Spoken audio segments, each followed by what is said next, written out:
dribble, then crossover. So guys, meron akong tanong, sabi niya, Coach, paano po ba ma-practice yung crossover? So ito, idol, no, para ma-practice mo yung crossover, kailangan muna kasi, syempre, kailangan ma-drill mo muna siya, no? So ang first drill na gagawin mo is simply crossover lang, no? So tight crossover. So ganyan, tight, 30 seconds. Okay, as fast as you can. Then after neto, 30 seconds ulit, dribble crossover.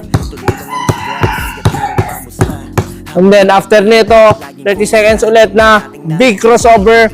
1, 2, 3, then 2 crossover na tight. 1, 2, 3, 1, 2, 1, 2, 3, 1, 2, 1, 2, 3, 1, 2. So yung mga drills.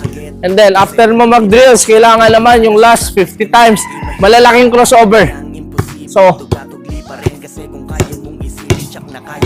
malalaki 50 times.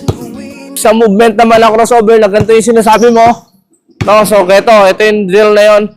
Ang gagamitin natin, dalawang cones. So, dalawang cones, lalagay mo sa side.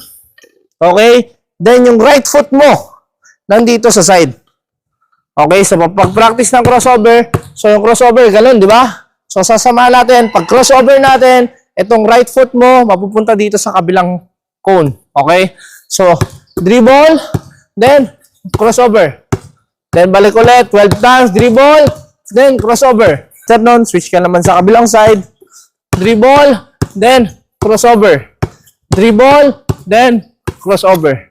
So, yun, yung gagawin mong drills para ma-practice mo yung crossover. And then, yung last, dribble, crossover, then attack. Dribble, crossover, then attack. So, dribble, crossover, then attack. So, yun, idol. Sana meron kang natutunan na drills para mag-improve yung crossover mo.